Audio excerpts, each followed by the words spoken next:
honestly, I think that might be what I love about fasting the most is it's customizable. I've sat with patients that have said, it's really important to me to eat dinner with my family.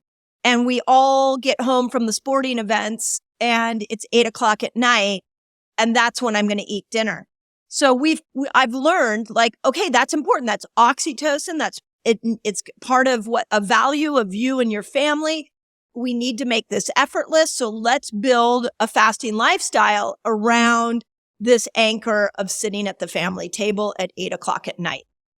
I've had other people say to me, I work out in the morning and I need to either eat before I work out or I need to eat right after I work out. And that's around 7 or 8 in the morning. And so we've customized family life or fasting lifestyles that will fit that early morning workout.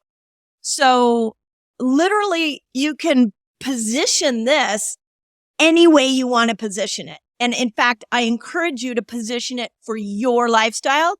And you might even position it differently every day if you're like me, where I don't really have a set routine and my routines are always changing. So I'm always adapting my fasting and eating windows according to my routine. So I'm going to go through some basic principles and then I'm going to go through some different scenarios. I'll use the scenarios in my own life. I'll use the scenarios I've been using with some of the high performing clients that we've had to really work some interesting fasting and eating windows through.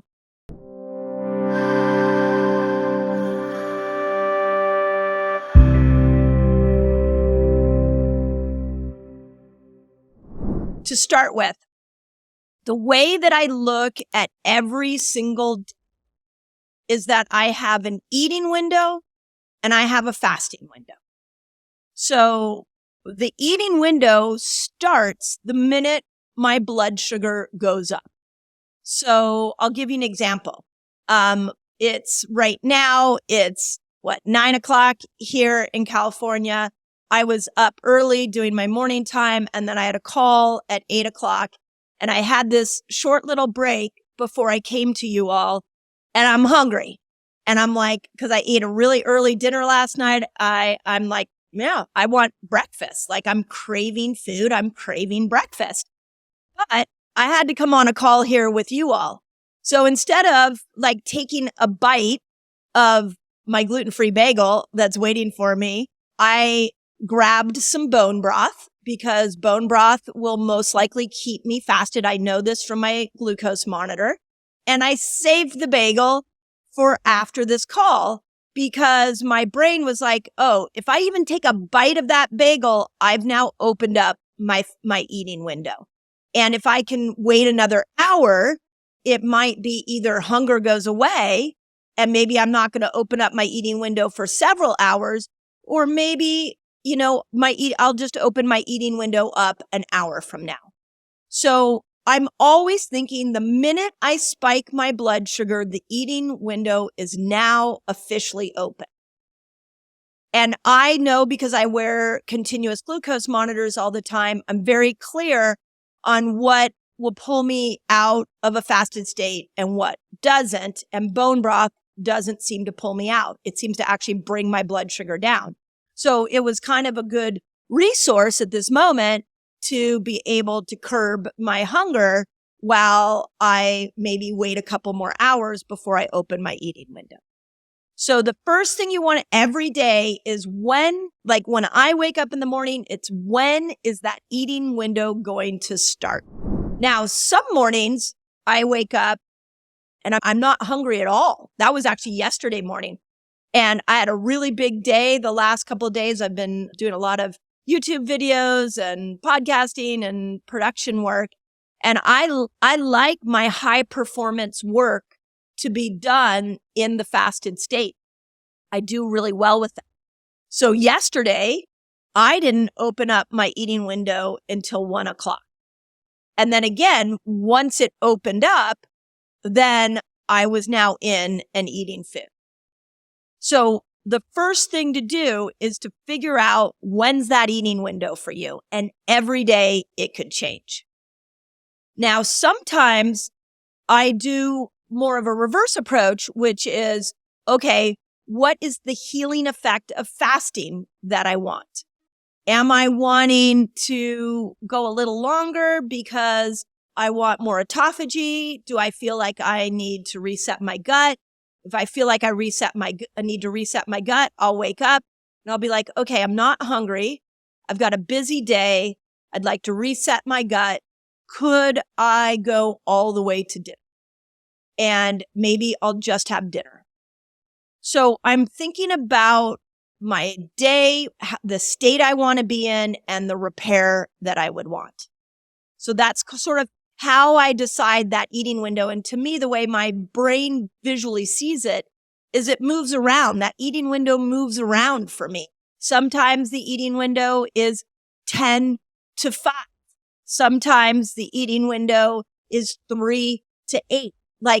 But I'm constantly moving the eating window around. And when I have a time period where, I want to use fasting as a healing tool, then I just have to adapt my eating window. So I think the first thing to think about is sort of come at it from the eating window perspective. And when are you opening it up and when are you closing it down? And then how many hours does that leave for fasting? And are those hours enough to create the healing effect you want to create in your body? I mean, that is like a daily thing that goes through my head all the time. So play with the first advice I have is on a daily basis, play with that eating window. Where are you putting it based off of your needs? The biggest challenge you have that I see sometimes is if you have a need for food in the morning because it's post-workout, and maybe you have a social event at night. And so you're not going to have a long enough period for a significant fasting window. So those are the days you wouldn't fast. Like there are some days that, I don't fast, which is a lot of what I teach, that it's okay to have days that you don't fast. And then you would just maybe open up your eating window at 7 or 8 in the morning and you're kind of grazing all day. And then you close it at, 7 or 8 at night. That would not be a fasting day. So think in terms of how you move this eating window around.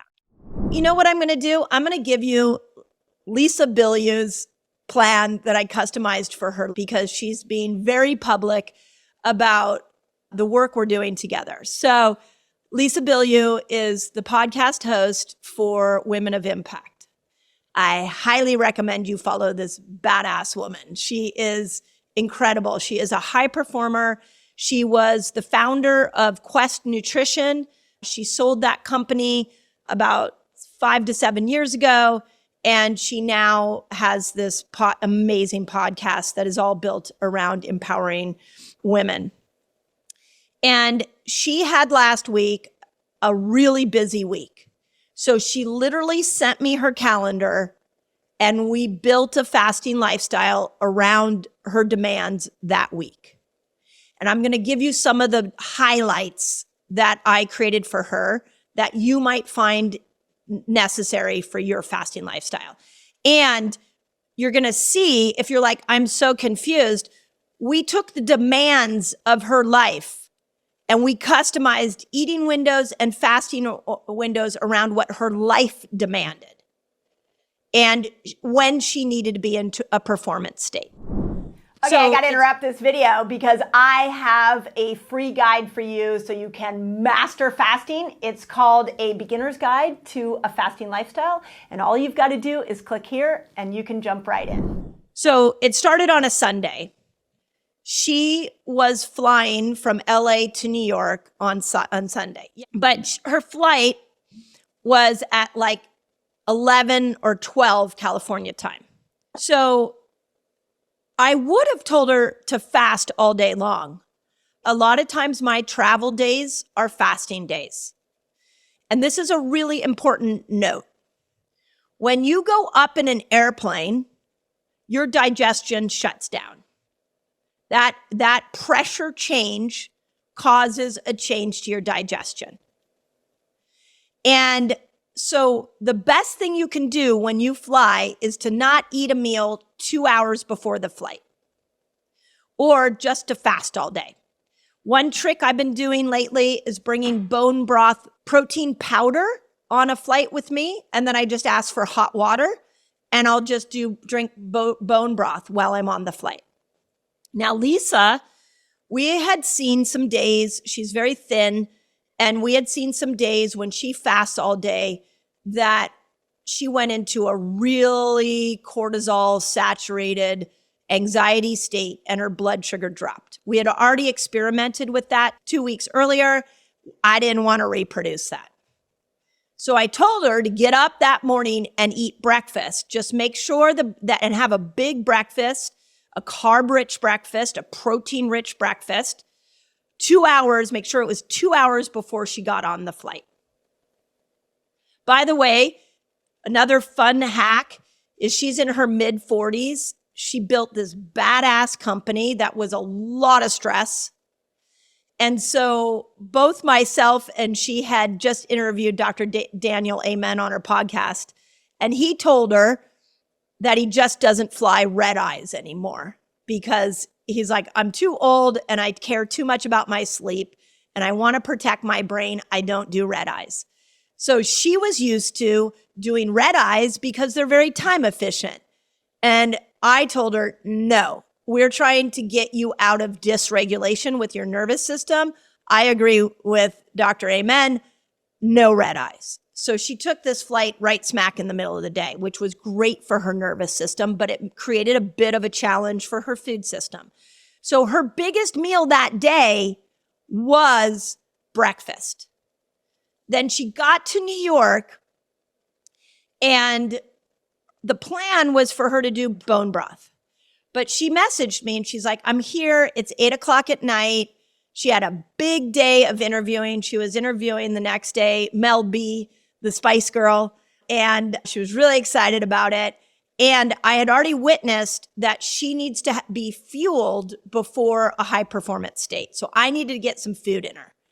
So I told her at 8:00 at night, here's what I would tell you is eat some protein because protein's going to stabilize your blood sugar. So she had taken some Paleo Valley beef sticks. And when she got to her hotel, she had a bunch of beef sticks and some bone broth protein and went to bed. So now she had amino acids in her. We had stabilized her blood sugar. She woke up the next morning. Her interview with Mel B was at 2 or 3 in the afternoon. So I had her eat breakfast and eat like a couple of good meals before the interview. They were more ketobiotic. We didn't go into carbs. We did more protein, more vegetables, so she could be in a performance state at 2:00 in the afternoon. Then she came out of that. By the time she was done, it was 6:00 at night. And for recovery, we went back in to more protein, same kind of meal that she had that night. Now, Tuesday, she got up early and flew home. So there was no breakfast, but now by the time she got home, I was like, we got to get some carbs in you. You've done a lot of protein and a lot of fasting. We need some carbs. So I told her when she got home to eat a carb-rich meal that night so we could bring the carbs back in. And then Wednesday, she had another day where she had a couple of podcasts. So I kept her fasted that day, but I had her do a bone broth fast so she could keep her blood sugar up and that it was easy for her as she was going through her podcasting day. And then the following day, now she had a little more free time. So we went a little more into carbs because carbs can sometimes tank your energy. We created a longer eating window. And then the next day was her husband's birthday. And I'm like, you got to do whatever is right. You eat to celebrate his birthday. Like, let's not have a rule around it. So I tell you all this to say we had to build fasting around the flight. We had to keep her food in more of a keto state, build around performance. And we had to find pockets that fit where I could bring some carbs in and some more diversity of food. So everything was she had enough nutrients to be able to keep her blood sugar at a high level. So if I completely lost you, no problem. I just want you to know that the name of the game was we created variety around the changing the cadence of her schedule. And you can do the same. If you have more of a routine, it's much easier. If you have like an exercise routine, you have like a workout routine, much easier. Like you get up in the morning, your fasting window may be always in the morning. You like when I'm not traveling, I like to work out 11 o'clock. So I like to work out in a fasted state. So when I work out, I'll do some aminos, I'll do maybe some collagen powder, I'll go work out. And then the minute I come home, I open up my eating window and now I lean into more food. So I'm just sort of showing you the flexibility of this moving target. Believe me, it would be a lot easier for me to just tell you, here's when your eating window opens up every day. Here's when it closes down. Here's the food you're going to eat. It's so much easier to tell you that. But we all have these sort of lifestyles that tend to change. And so we need to have our food patterns change with it. And then we have to change with our hormones. So again, I hope that makes sense.